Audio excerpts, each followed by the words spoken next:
Okay, so we're talking about a missile test that could hit Europe, two completely opposite nuclear deals, and a string of threats that are pulling the whole Middle East right to the edge. This is the story of Iran's nuclear standoff. Let's break down the source material and really understand how we got here. So, what kicked all this off? What was the latest spark? Well, the source material we're looking at points to one very specific and pretty alarming event, a brand new missile development.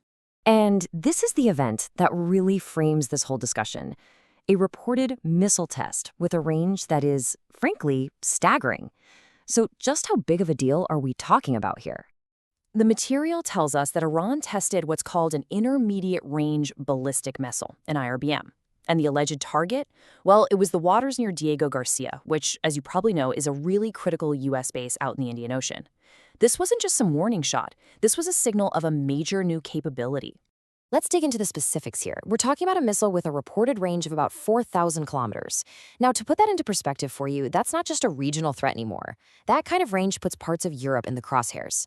And yeah, the test wasn't a total home run. The source does note that one launch failed and another was intercepted, but the message they were sending was crystal clear.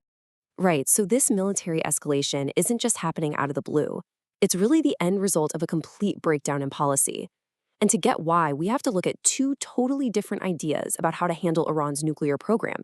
You have the Obama-era deal, and then you have the Trump-era demands.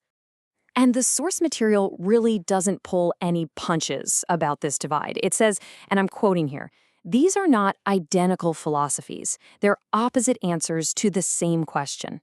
So we're not talking about a minor disagreement. These are two worldviews that are starting from completely different universes. And this slide, it just lays out that divide perfectly.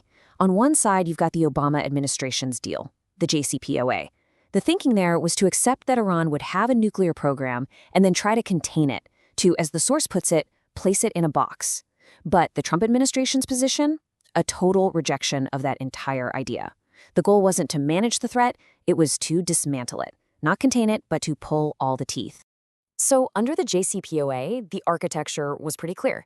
Iran got to keep its nuclear infrastructure, its knowledge, and in exchange for lifting sanctions, they agreed to some serious limits. No enriching uranium beyond 3.67% and capping their stockpile at 300 kilograms. All of this, of course, was under a strict monitoring system.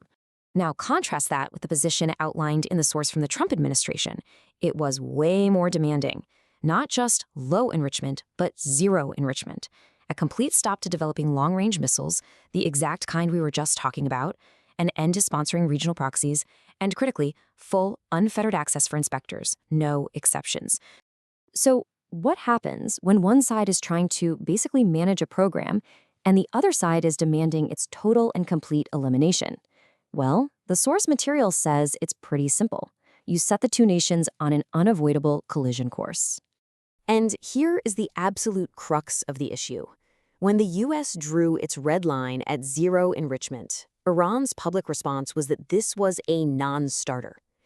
The source is really clear on this. That is not the language of negotiation. That is the language of confrontation. Okay, remember this number, 3.67%. That was the ceiling for uranium enrichment under the old deal. It's a level that's fine for civilian nuclear power, but it's a long, long way from what you'd need for a weapon. But then, by 2026, the International Atomic Energy Agency, the IAEA, reportedly made a shocking discovery. Stockpiles of uranium enriched all the way up to 60%. That is a massive jump. And let's be super clear, 60% is a dangerously short technical step away from the 90% you need for a nuclear bomb.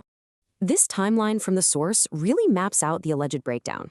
It all starts in June of 2025. When the big European powers found Iran was non-compliant. And throughout that year, Iran reportedly just refused to stop enrichment or allow full inspections. All of that leads up to the big IAEA finding in 2026, 60% enriched uranium and inspectors still locked out. Now, this whole diplomatic failure, this alleged non-compliance, it didn't just happen in a bubble. The source material shows how it led directly to the cycle of military threats and regional posturing that we're seeing right now. And you can see this tit-for-tat escalation right here. The source describes the U.S. threatening Iran's power plants. Iran then fires back, threatening the water and power infrastructure of U.S. allies in the region. And just like that, boom, regional powers like Saudi Arabia and the UAE are suddenly on the brink of getting directly involved. And then the source adds another layer of danger, just the simple logistics of war. It raises this critical concern that in a high-intensity fight, key U.S. allies might only have enough munitions to last for 8 to 14 days. Any delay in getting them resupplied could be absolutely catastrophic. And so, this is where we're left. You've got one path that tries to manage a nuclear Iran and another that demands its complete disarmament. The source material lays out a really compelling case for how these two totally opposing philosophies have brought us right to the brink. The final, stark question isn't just if these two paths will collide, but what happens when they do?